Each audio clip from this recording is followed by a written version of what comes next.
The story begins. And we see some people who have surrounded a man. And by the way, these people are the hero party. And in front of them is the Demon King, who is injured. And the hero has raised his sword to attack the Demon King, with the sorceress ready to attack the Demon King. And the girl with the bow and arrow is also helping him. And everyone together attacks the Demon King. And the Demon King is ready to destroy their attacks. The Demon King then delivers a slash with his sword, destroying all of their attacks. But then the saint uses her blessing magic, and because of blessing magic, she gives her power to the hero, due to which his power increases. And he performs a deadly slash on the Demon King. And by this time the Demon King is badly injured, due to which the Demon King is unable to stop the hero's attack. And he's thinking, I won't be able to block this one. And a huge explosion occurs at that place. And the Demon King is wondering, is this my end? What a fitting ending for a Demon King. And as the smoke clears, we see the Demon King, which is now very injured. And he hears some sound, and the Demon King is wondering, what's all this noise? And when the Demon King slowly opens his eyes, he hears some sound, get rid of him, fast. He's the Demon King of power. Who knows when he'll regain his power? He's definitely not in a state where he could do anything to us. And the Demon King is thinking, I haven't been killed yet? And the hero stands in front of him, and the hero looks handsome. And seeing the hero, the Demon King is thinking, arrogant little bastard, he's really damn good looking. The hero then moves his sword towards the Demon King, and says to him, listen, Zeke Moore. I will list all your evil deeds before I finish you off. Taking hundreds of lives of the Carwoodman Order's Grail Knights. Taking innocent lives, the worst deed. And the Demon King is getting bored of listening to the hero's words. And he is thinking, right, I did that. How nostalgic. And the hero further says, not only that, you also, and the Demon King thinks he's giving a whole-ass speech. Did he memorize this beforehand? And the hero says, I shall judge you with the hand of justice for all those sins. And the Demon King is thinking, are you done yapping? It's all true, but it's kind of annoying to hear it coming from him. It's a shame to die like this. Good thing I kept the fate-twisting key. Thanks to this, I'll be able to stab this bastard one last time. With the blade that twists the fate of the target to change the future. I don't know how his future will change, though. And the hero has taken up his sword to kill the Demon King. And he says to the Demon King Zeke Moore, I hope you will be someone who does good in your next life. And the hero attacks the Demon King, and we see that blood is falling on the ground. But the Demon King has captured the hero's sword. And he is saying to him, if I get the chance, sure. But not now. And the hero is very surprised. And the Demon King is using a twisting blade. And he is saying, there's something I have to do real quick. And a lot of light starts emanating from the Demon King's finger. And the Demon King directly attacks the hero. And because of that attack, the hero's heart gets pierced. And seeing this, the hero becomes very surprised. And he says to the Demon King, how do you have this? And the Demon King smilingly says to the hero, looks like it worked. You're pissed as hell. And the hero becomes very angry after listening to the words of the Demon King. And he kills the Demon King. Cuts off his head. And while dying, the Demon King is saying, I died much earlier than I wanted, but I don't really have any regrets. After this, the scene shifts. And we see a palace. Also we see a boy. Which wakes up suddenly. And he starts screaming and he's thinking, damn it. I can't sleep with all these birds, but he is a little surprised, and he starts looking around. And he is looking at his hands. And he has also seen by touching his neck. Then he gets down from the bed. And he goes in front and starts looking at himself in the mirror. And as soon as he saw himself he became even more surprised. And he's thinking, I'm younger? Why? I got beaten up by those bastards. Then I was listening to that bastard away, then I used the fate-twisting why. Is it because of that? But where did I get that? I can't remember. Anyway, it's certain that I'm back in the past. I'm in my room, so I'm still living with my family at this point in time. What should I do now? I should try finding the fate-twisting key first. But why did I leave my family back then? I feel like my memories are all tied up. Is it okay for someone to just barge into the room of a noble family's oldest son? No, at this point in time, not even the servants treated me like a noble. And then a servant opens Zeke's door and comes inside. And he says to Zeke, "You're still in your room, young master?" And looking at that servant, Zeke is thinking, is he a servant? I don't remember him, at least he's addressing me correctly. Then he says to servant Zeke, "You always left at dawn. Did you give up on that too? You can't afford to be lazy right now, can you?" And Zeke is listening to that servant's words, and Zeke asks that servant to come to him. And he goes to servant Zeke and asks him, why? So Zeke just looks at her smiling. And he says to servant Zeke, "Say something if you called me over." But Zeke gives a strong punch on the servant's face, due to which the servant gets badly hurt and gets shocked. And he's like, "What are you trying to do?" So Zeke stares at him with a dangerous look, due to which the servant gets very scared. And Zeke moves forward towards him, and seeing the dangerous face of Zeke, the servant falls on the ground. And Zeke starts kicking him. Beats him a lot. And by beating him he leaves him in a very bad condition. And that servant is apologizing to Zeke, and he is crying. And then someone comes to that place and he says, "What is happening?" And that servant runs towards that man. And that servant is calling that man Mr. Biner. Then Biner says, I ask, "What is happening?" And that servant is showing the middle finger to Zeke. And Zeke is thinking, this bastard is a bit rude. Then Zeke starts going towards them, and Biner is saying, "Why aren't you answering?" But Zeke tells Biner, "Is that how you should be talking to me?" And Biner says, "So what? Are you going to beat me up like you did to Hans?" And after listening to him there is a smile on Zeke's face. And Zeke places his hand on the Biner's shoulder, and tells him, "Sure. A bitch-ass dog that can't even recognize his owner needs a beating in order to lower gas." And after listening to Zeke's words, Biner starts getting angry and he says to Zeke, "Do you think you can defeat me right now? You think you're that skilled?" But Zeke tells him, "With my current body and skills, I can't win against you. That I will admit. But what can we do?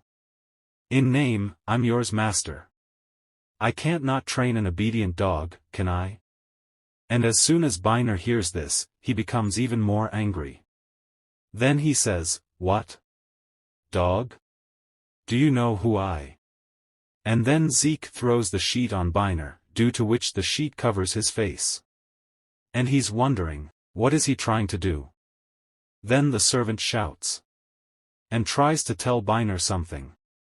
But now it was too late, because Zeke had attacked Biner with a pot. And a direct hit falls on Biner. And blood starts coming out of his mouth, plus Biner is now unconscious.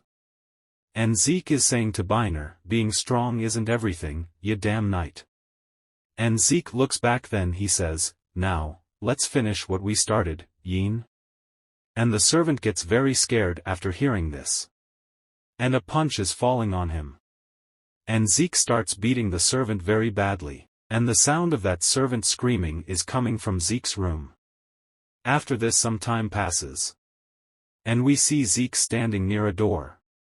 And he is thinking, back in the past, I used to be so terrified of opening this door. Though right now, I don't give the slightest shit. Then Zeke opens the door. And some people are sitting in front of him. And Zeke is moving forward and Biner is staring at Zeke. Then Biner remembers some things, and someone told him, father has already heard about it. He was disappointed in you for collapsing to the ground and being a disgrace to the Steel Will Knights. And this is, Greg Steel Will Zeke's half-brother. And Greg had said, Biner. You didn't do anything wrong, did you? Let's be confident, Yin. Confident. I mean, Zeke is your opponent. Zeke, then we see, Count Vordo Steel Will Zeke's father, and the father says, you're late. And Zeke says to father, why did you call? For me? So the father is staring at Zeke and then he says, you brat, have you forgotten how to greet others too now? And Zeke says, you're not going to accept it anyway. What's the point? And the father is getting angry due to Zeke's words and he is saying, that rotten mind of yours. How are you going to succeed me as count if you act like that? You're the main heir of Steel Will. At least make an effort. And Zeke says, succeed you? Main heir, you say? Have you ever actually thought of giving me the title? And the father starts getting angry due to Zeke's words, then someone puts his hand on the father's shoulder and this happens, Florelle Steel Will the count's wife Zeke's stepmother. See, count. I told you time and time again. That kid, Zeke, is even ill-mannered. And his son is also behind him. Then looking at both of them, Zeke is thinking, I clearly remember those two. Desperate to get one over me. Then Zeke leans over and says, how could I ever be disrespectful and arrogant towards you? It's a misunderstanding. Emoticr. And Florelle starts getting angry after listening to Zeke. And Zeke further says, come to think of it, thanks to those two, I was even invited here. I'm truly sorry, father. I made a mistake. And Zeke picks up the sword, and Biner and the servant are surprised to see this.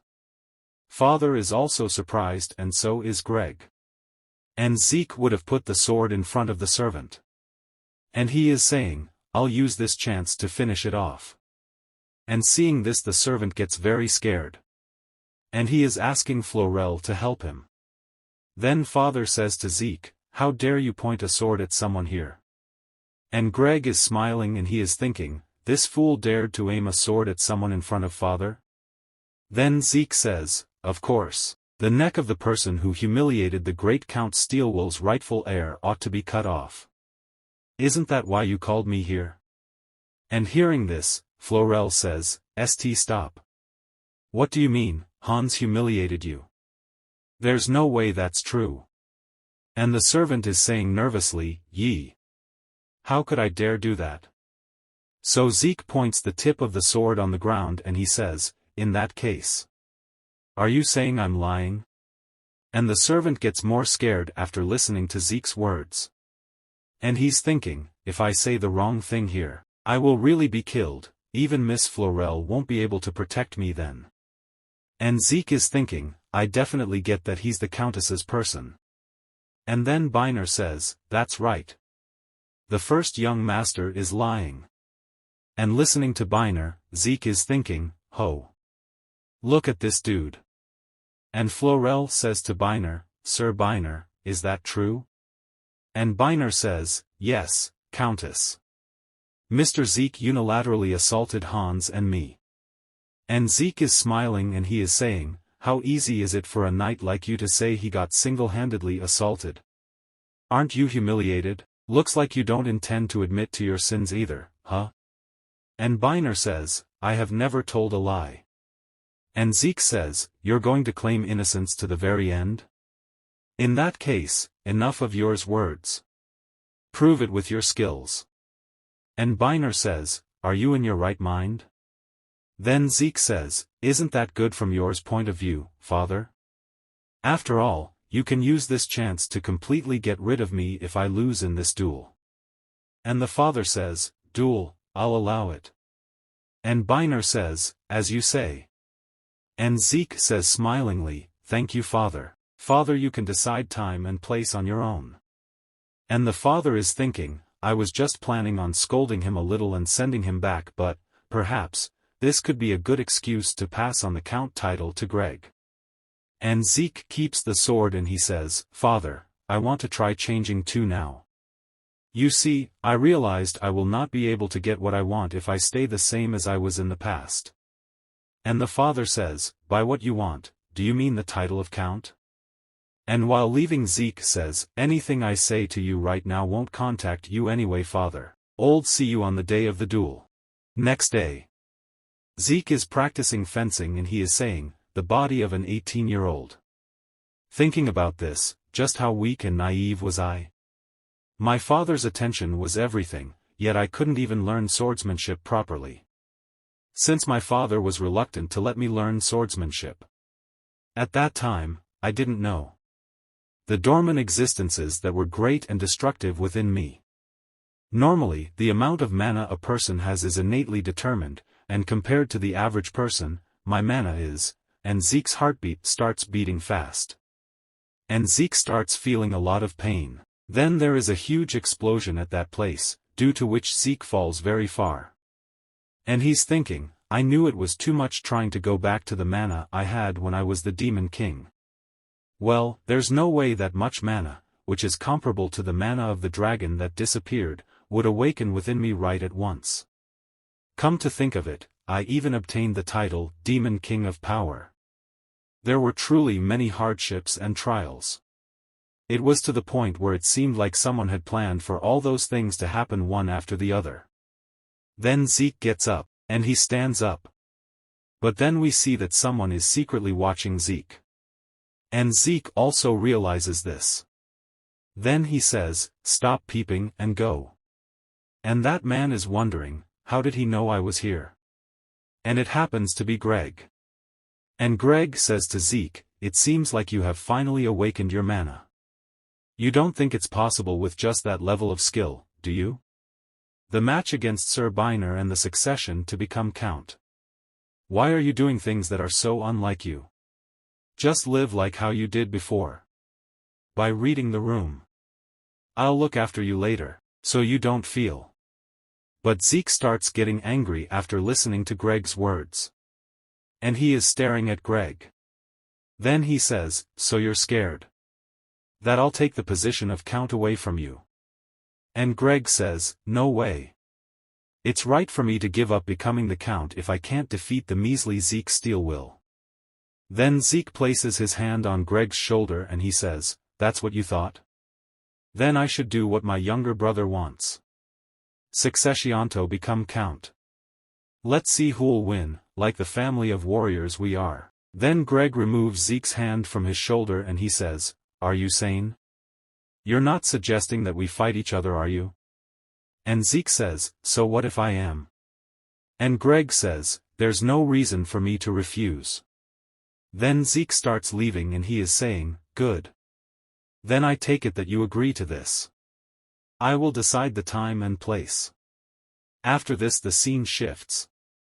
And we see, the duel is about to happen. And Biner is saying to Zeke, "I've sincerely learned my lesson from you, young master. Now it's time for me to teach you a lesson, since skill is what determines the victor.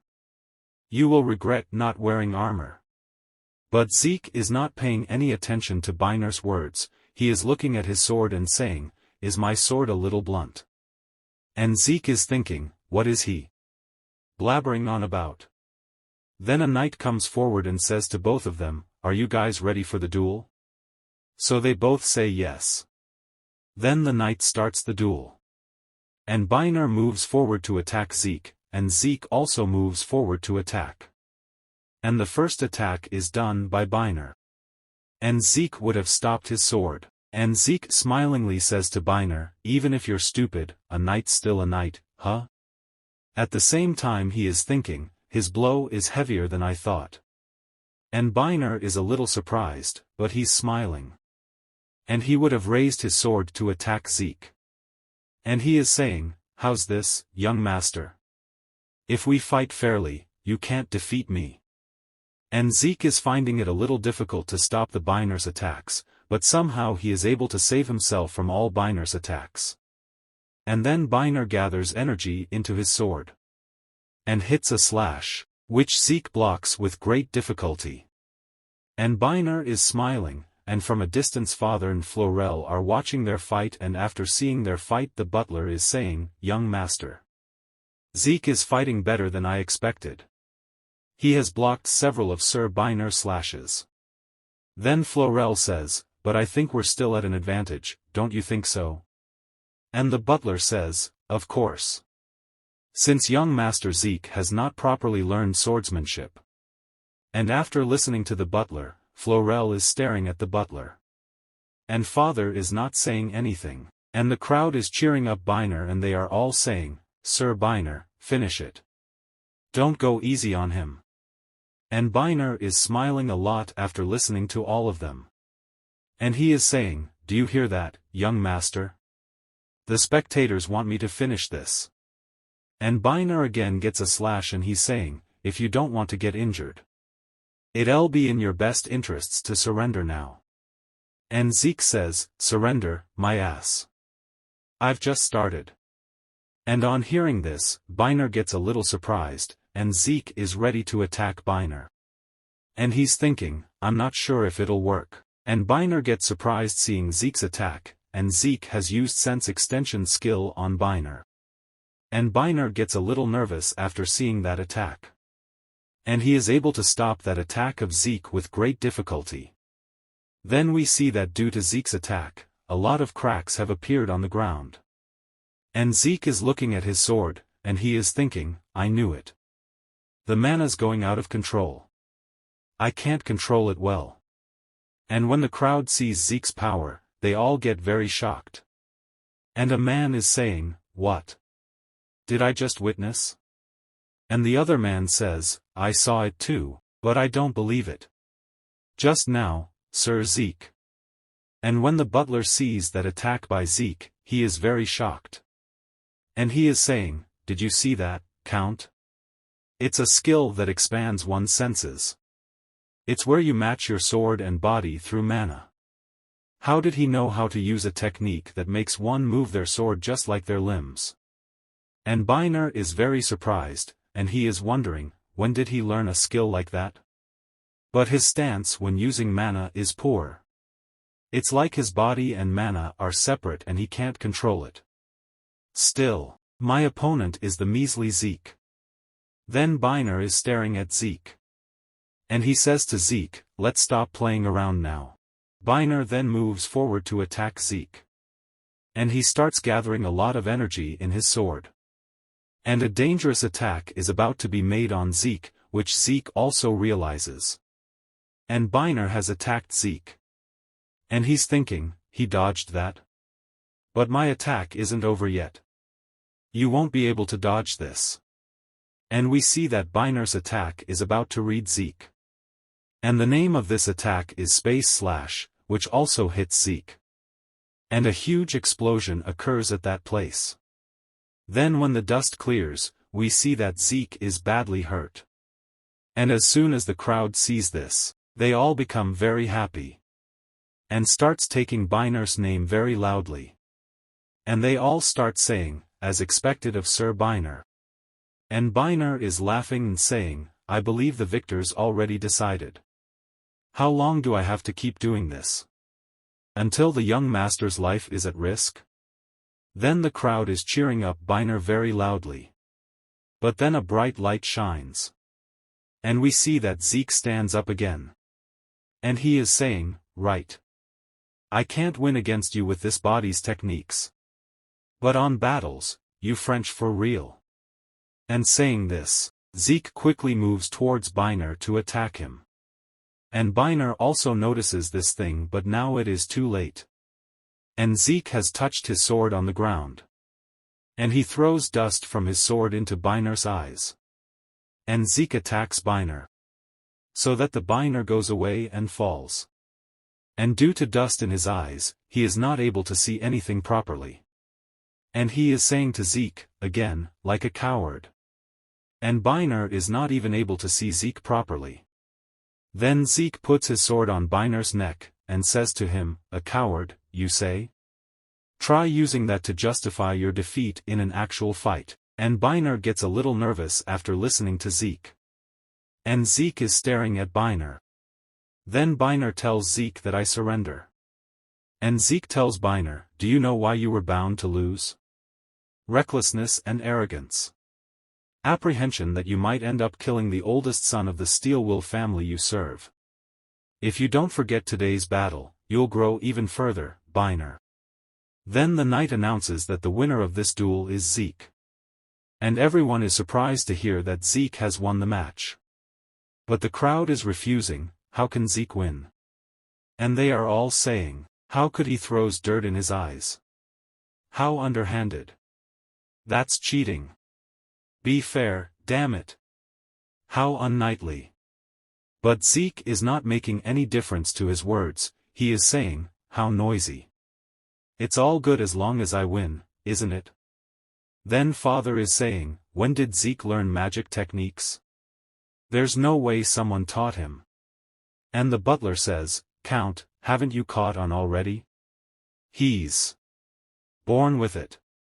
And after hearing this, Greg is very scared, and he is thinking, how is he fine even after being hit by Biner // That lowly Zeke? No way. Then Zeke takes Greg's name. And on hearing this, Greg gets more nervous. Then Zeke raises the sword towards Greg and he says, come out for a duel. I told you, didn't I? That I'll decide the time and place. And on hearing this, Greg gets more nervous. And the father is asking, what is he talking about? So Zeke says, are you going to act oblivious? I know you already agreed to it, father. And hearing this a man says, so the rumors were true about the success duel between young Master Zeke and Greg. And the other man says, who would have thought it'd take place today? But he's going to fight in that state? Where did he get that confidence? And Zeke is shouting to Greg, what are you doing, Greg? Get down here right now. It's almost as if you're scared. And says to Father Greg, Greg, get down there. But it seems that Greg is very scared, and he does not want to fight with Zeke. But Father insists on Greg and says, are you actually scared of Zeke when he's such a mess? Don't bring open any further disgrace. Then Greg comes to the battleground to duel with Zeke, and Greg is thinking, looking at Zeke, why the hell is he smiling like that?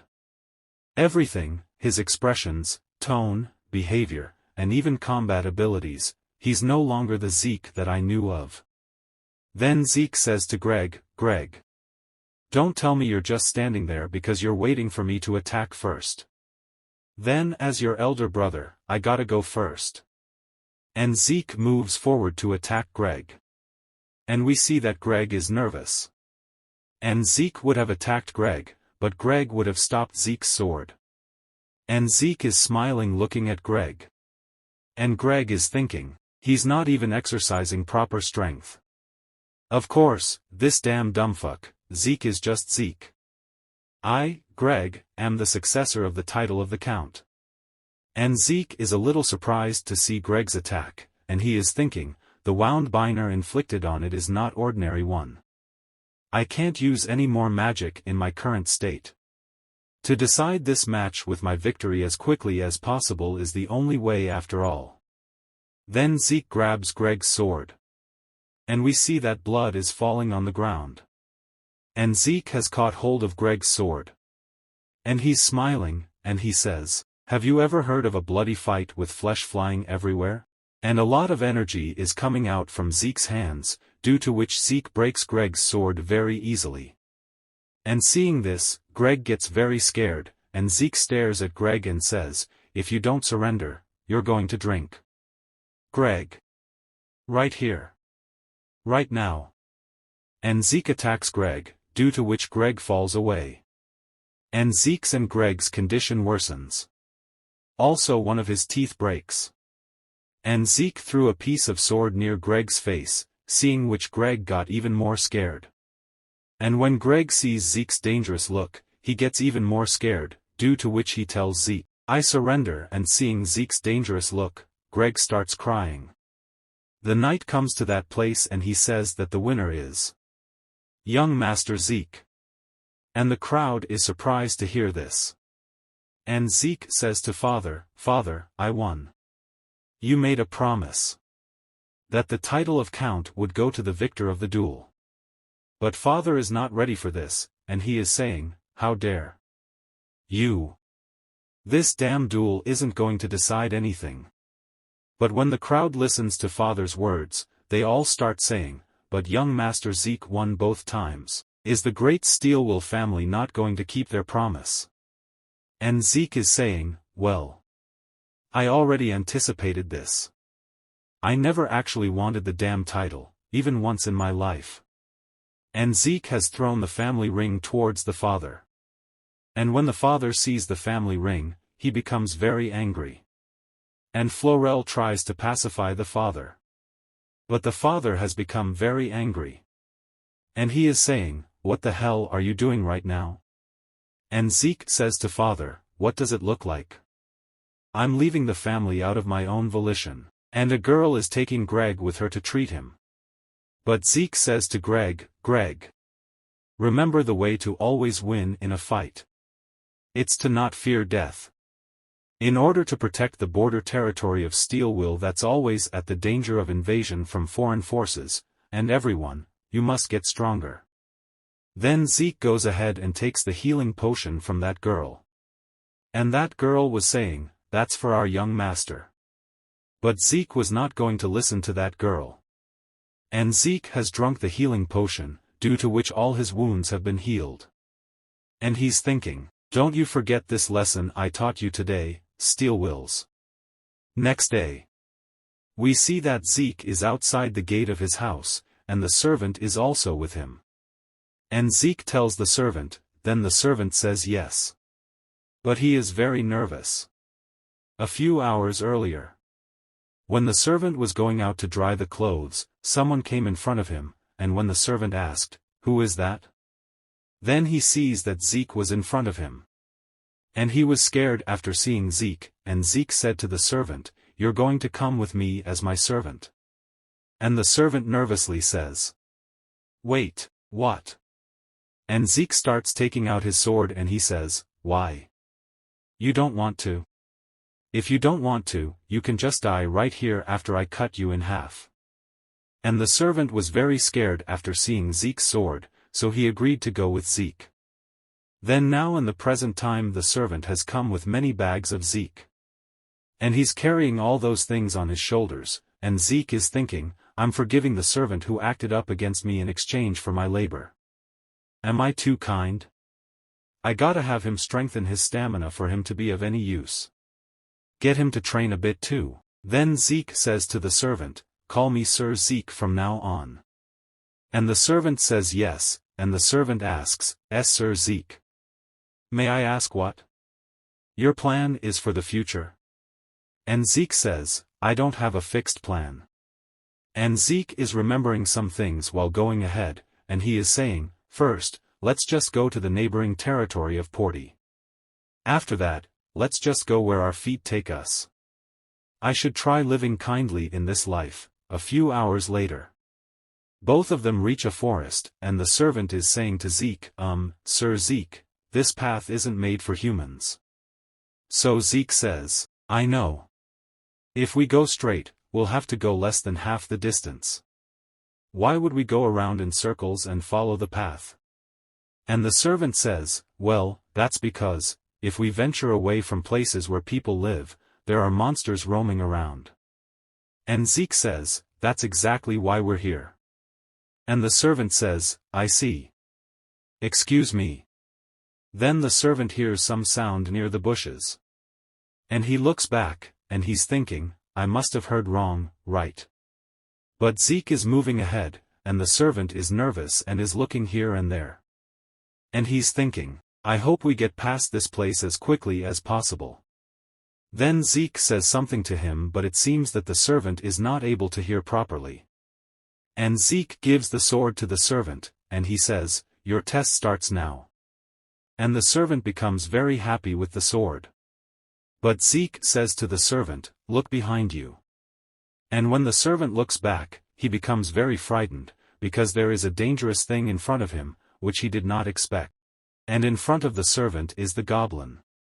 And the servant is very scared after seeing the goblin. And he says to Zeke, "Sir Zeke, I don't even know how to wield a sword. Please at least give me a bigger sword. What do you expect me to do with this?" But Zeke says, "You better be satisfied with that before I handed you a stick. Or would a stick be better?"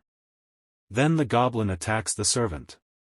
And the goblin is small in size, but still he is beating the servant very easily. And seeing the condition of the servant, Zeke is thinking, he's got a long way to go if I decide to train him. Then Zeke attacks the goblin. And kills him very easily. And the servant says to Zeke, "Sir Zeke, why on earth are you doing thif 00 me?" Sorry, that bullet had hit the servant so much that the servant was not able to tell Zeke properly. But let me tell you what the servant wants to say. The servant says, "Why on earth are you doing this to me?" And Zeke says to the servant, "Because you're way too weak. You can't just carry my stuff around while you're with me. You have to at least train to protect yourself. Use this and get ready once again." I knocked the goblin out, but it'll wake back up. A few days later, we see that the servant is no longer having much trouble fighting the goblins. He can defeat a goblin with ease. And he attacks a goblin again. But he survives the goblin servant's attack. And he attacks the servant. But the servant stops the goblin's attack. And the goblin is ready to attack again. But this time the servant defeats the goblin very easily. And Zeke is surprised to see this, and he is thinking, that rookie dodged the goblin's attack? Is he talented after all? Then the servant kills the goblin. And seeing that he has killed a goblin, he is shocked, and he cannot believe himself that he has killed a goblin so easily. And that is why he is becoming very happy. Then Zeke gives the healing potion to the servant, and tells him that was beyond my expectations. And the servant also drinks that healing potion happily. And says thank you to Zeke. And he adds, "It's all thanks to you, Sir Zeke." And then they both feel something. And when both of them look ahead, there are a lot of goblins in front of them, who are absolutely ready to attack them. And the servant starts getting scared after seeing those goblins, but Zeke has no fear of these goblins. Rather, he picks up some stones lying on the ground and throws them with great force towards those goblins, while saying to the servant Zeke, "Sir Zeke, what are you going to do with those rocks?" And we see that the stones thrown by Zeke directly hit their skulls, due to which the skulls of all of them get cracked. And those goblins are killed right there, and the servant is very shocked to see how Zeke has killed these goblins very easily. And Zeke is saying to the servant, "Why are you so shocked? This is just the start." And the servant says, "What? What do you mean? This is just the start. Behind you." And we see that monsters have appeared in front of Zeke. And Zeke says to the servant, "I've got plenty of potions, so don't worry." After this we see the night scene. And Zeke would have killed all those monsters. And both of them are resting by lighting a fire at the same place. But the servant is very tired, and he is soon asleep. And Zeke is remembering some things. "By the way, why did Florelle side with you so much? What's yours relationship with her?" And the servant says, "Well, my grandmother was Madame Florelle's nanny. That's why the madam has adored me ever since I was young." And Zeke says, "Come to think of it, I remember there being a young servant whose mother was especially bullied because he was the grandson of the nanny who raised Lady Florelle. Do you remember my mother?" And the servant says, "Oh, of course. She was such a great person. She was kind to those under her, and respected those above her. She was a lovely person to everyone." Zeke is thinking, "Actually, I was hated by the Count family, solely because of my mother. Considering all the wrongdoing she committed, I do kind of feel pity for them. For the Count, Florelle, Greg. Well, that doesn't mean I'm supposed to be sorry for it." And then Zeke hears the sound of a carriage moving. And he asks the servant to get up. And the servant also wakes up. And the servant is saying to Zeke, "Sir Zeke, I don't think it's dawn. Why?" And Zeke says to the servant, "Something's coming this way." And hearing this, the servant becomes alert and he says, "Is it goblins? Or orcs?" And we see a carriage, which is moving through the forest. And both of them are going ahead to see what is in front. And the servant is saying, "Do you think it's a merchant?"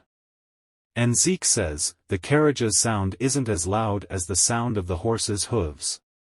If it was a merchant, the shaft horse would be pulling the wagon, so the sound should be similar." And the servant says, "Then is it a traveler just like us?" But Zeke says, "No traveler would be going around with a carriage at this hour." Then who? They're coming this way. And we see two knights standing outside the carriage.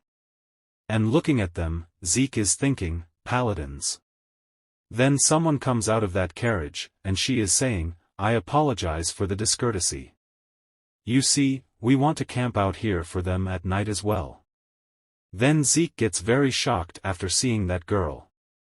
And that girl is telling me, "I'm a believer of Karna, Ain Lavella." And in the moonlight night, the beauty of this girl becomes amazing. Really, this girl is very beautiful. And she is, Ain Yavella, Karna's saintess. But seeing Lavella, Zeke starts remembering, Carwoodman saintess, Lavella. To think we'd meet again here. And then a man steps forward and says to Zeke, "Nice to meet you. I'm Wige, serving Lady Lavella, a saintess candidate." And after hearing her name, Zeke says, "Tasnia's killing machine." And both of them move their hands forward to shake hands. At the same time, Zeke is thinking, "I told myself I'm going to be good in this life, so I'm sure it'll be okay to get acquainted with people different from my past life." Then Zeke says to Wige, "I heard you're camping here for the night. Please make yourselves comfortable." And Wige says, "Thank you. Then, we'll intrude just for the night." And Zeke is asking his servant to tell about himself.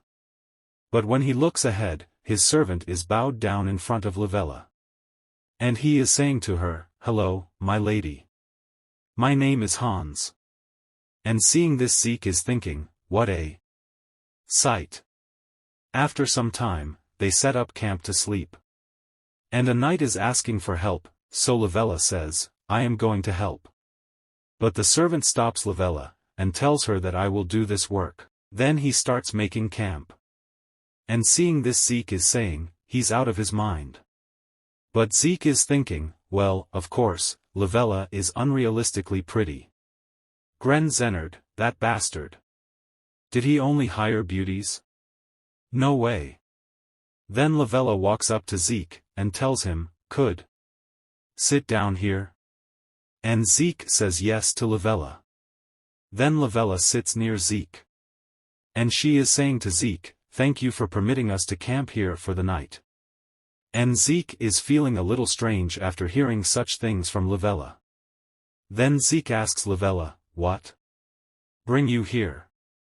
So Lavella says, I'm traveling in order to hear the stories of all kinds of people. Whenever I come across someone in need of help, I give them prayers of blessing." "That's amazing." "No, it's something a member of the Carwoodman should do." Then Lavella is asking Zeke, "But why are you here?" So Zeke says, "I'm trying to find ways to live as a kind person." And then Zeke remembers something, and he says to Lavella, "Could you tell me how to be a good person?" And Lavella says, "How to be a good person?" And Zeke says, "Yes.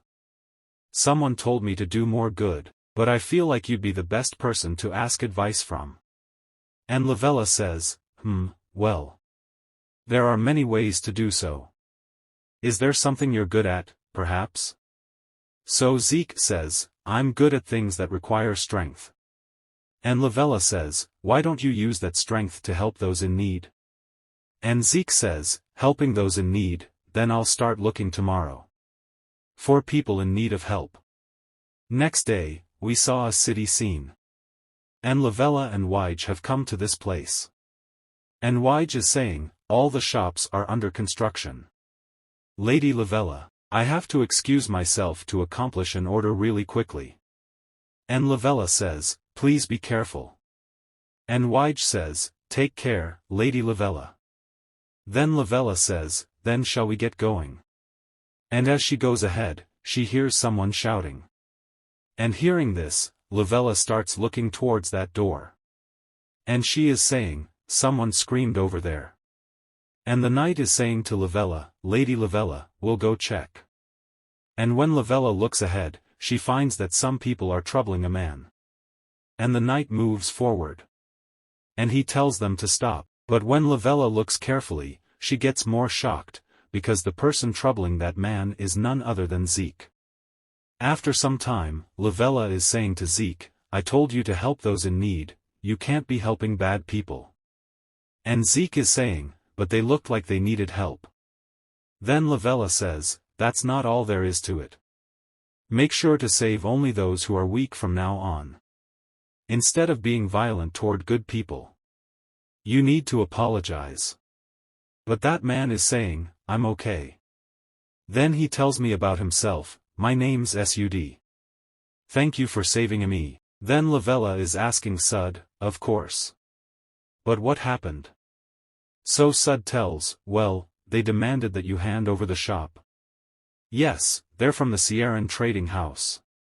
They bribed the mayor with astronomical amounts of money. To them, it probably just looks like some old shop. But this shop is so important to me. It's full of memories with my grandfather. So I told them that I couldn't give up rights to it, and I don't know what I should do from now on.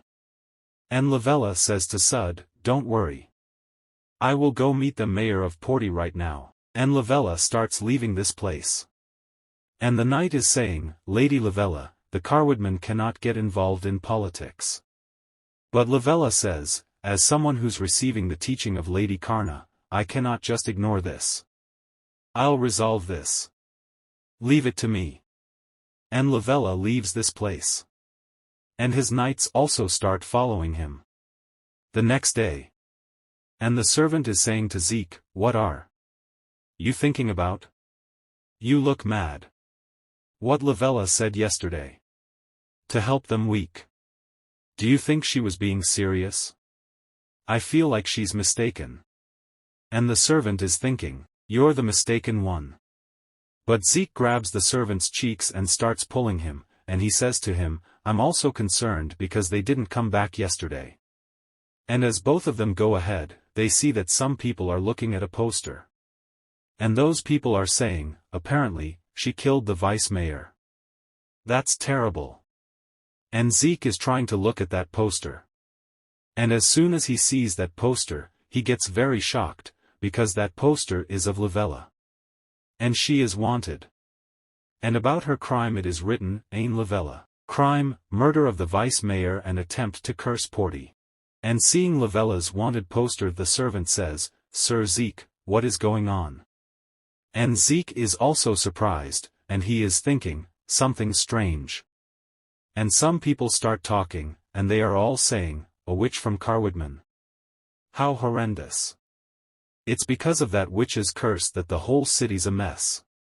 The sun's setting now, so we should get back quickly. Before we run into them, what are you doing?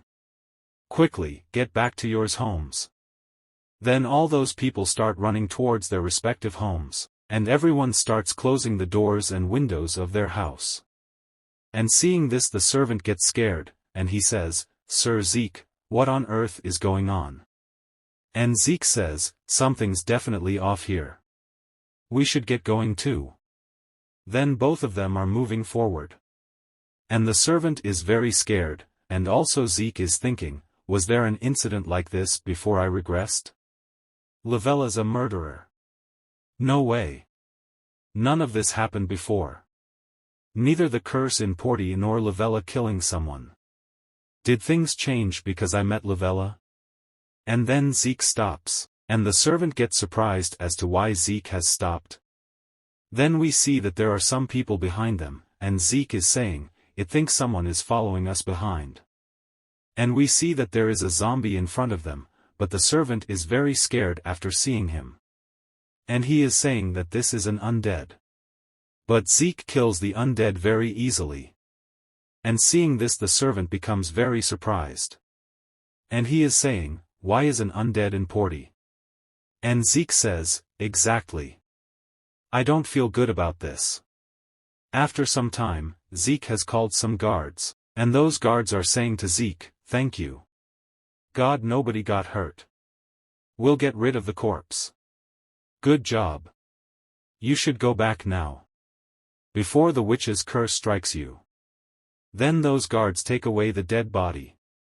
And the servant is saying to Zeke, Sir Zeke, do you really think Lady Lavella's a witch? So Zeke says, no. No way, that's possibility.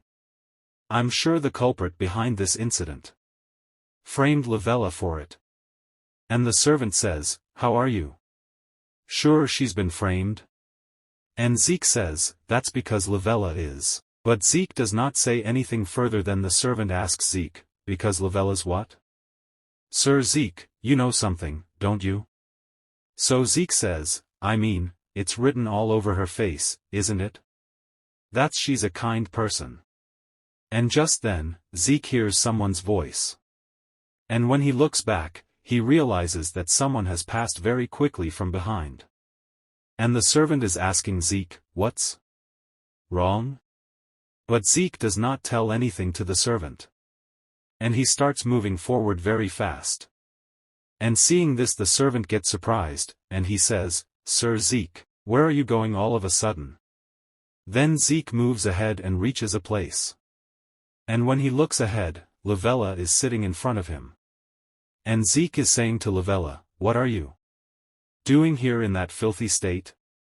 And one is very shocked to see the servant Lavella. And we see Lavella, which is a little scary. After this, Zeke has brought Lavella to his room. And Zeke would have given his clothes to Lavella.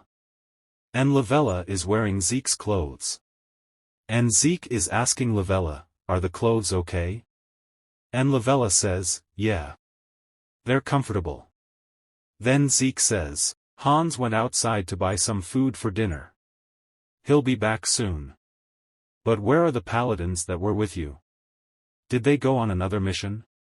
Hearing this from Zeke, Lavella bows her head. And Zeke is asking Lavella, then Lavella tells Zeke, it's all my fault. Because of me, other people. But Zeke tells Lavella, by any chance, does it have anything to do with this? But Lavella says, I'm not a witch. And Zeke says, I know that. And Lavella is surprised to hear this, and she says, you believe me? And Zeke further says, that's because you wouldn't do something this evil. Please tell me the truth about what happened to you on the day we parted ways. Then Lavella tells, that day. The conversation went well. Unlike the greedy-looking mayor, the dependable vice-mayor said that he would take matters into his own hands. And the mayor's servant says, Mayor, since they're guests, we should at least invite them to dinner. The mayor seemed to realize how inhospitable he had been and prepared a dinner for us. And the mayor says, have you all had dinner? Otherwise, I'd like to invite you. I want to turn down the offer, and Lavella says, would love to join you for dinner. But everyone was hungry. After dinner, we went to thank the mayor. And as soon as Lavella looks ahead, she becomes very surprised, because the vice president is killed in front of her. And evil energy is coming out from inside the mayor. And the mayor is saying, you've seen what you weren't supposed to. And the knight says to Lavella, Lady Lavella. Over there, the statue of Valle. And Lavella says, you were a puppet of Valle. And the mayor says, hoo. You just realized? And Lavella says, what are you trying to do? But the mayor says, can't you tell? And we see the vice president start to get up.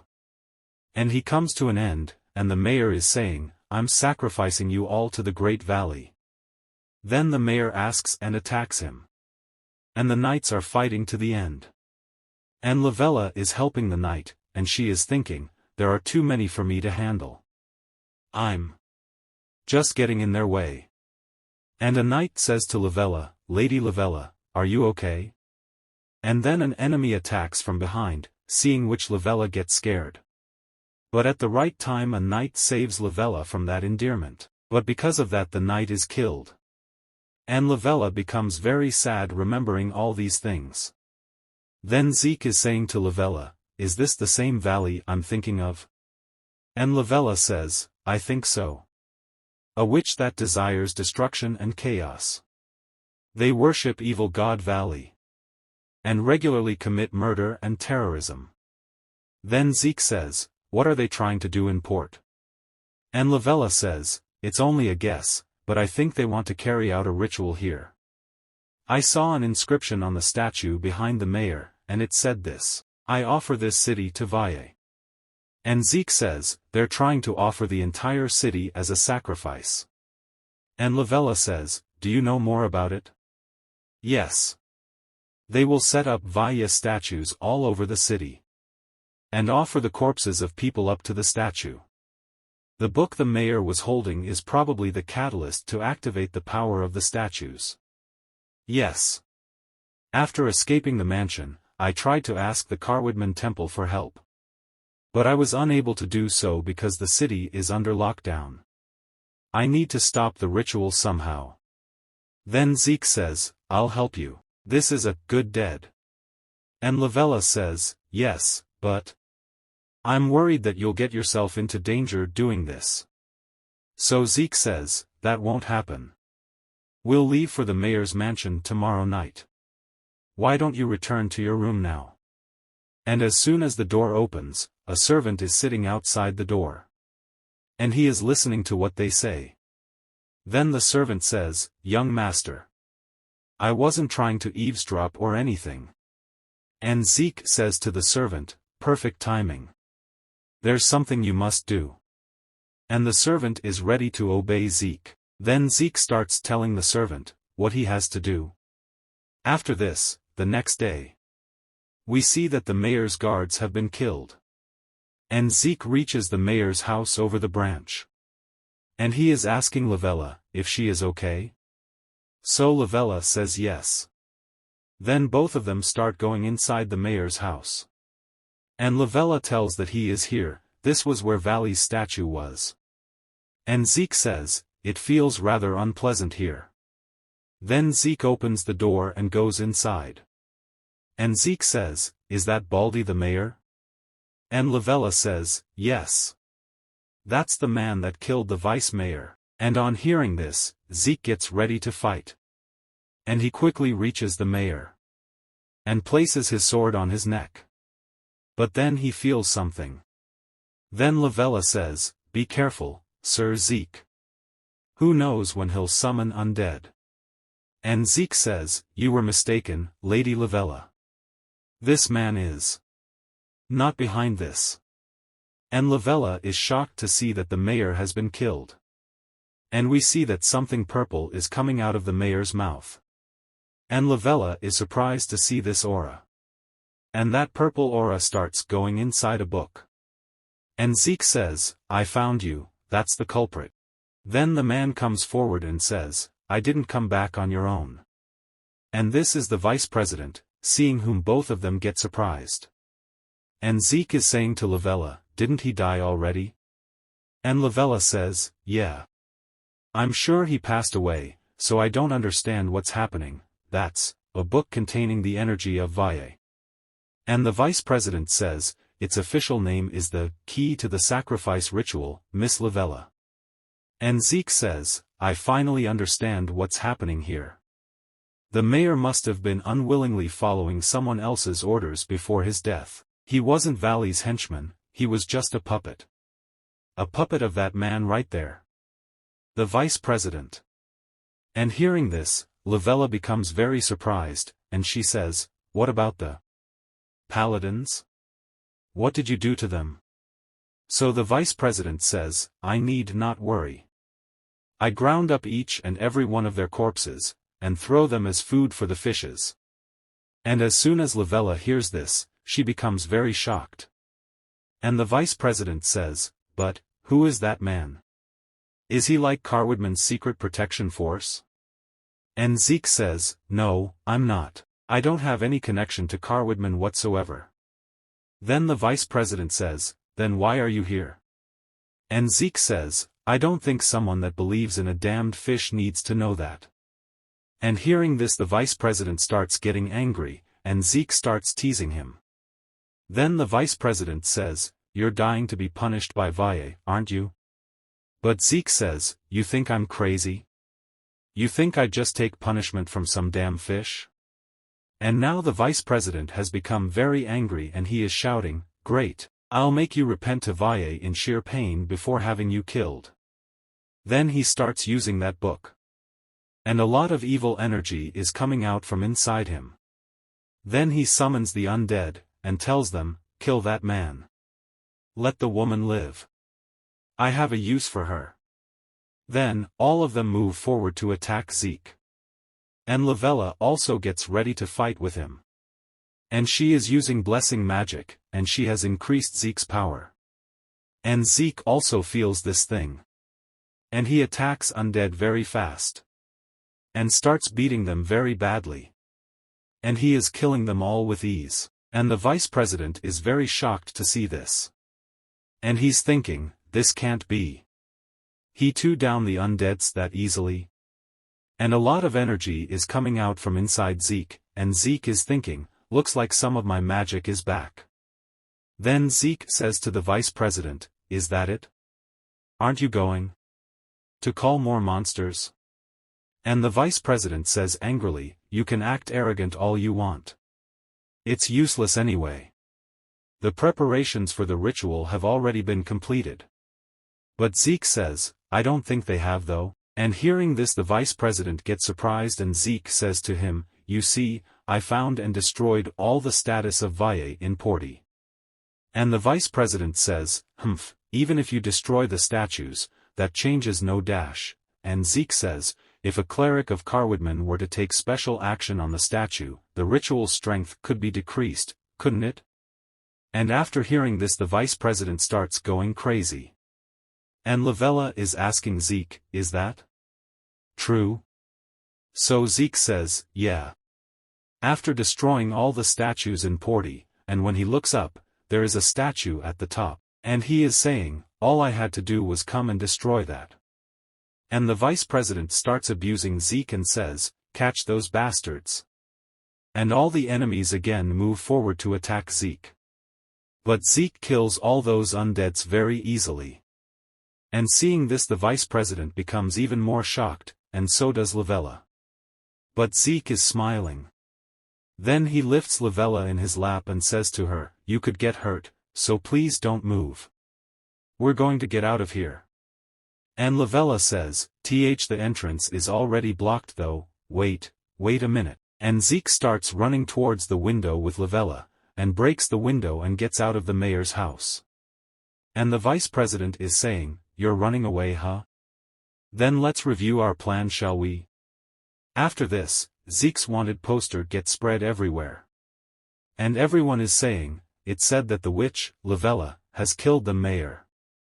And a man says, I can't believe she killed the mayor, and the other man says, truly horrible. But who's this man? So the first man says, I don't know. From the looks of it, is he the witch's henchman?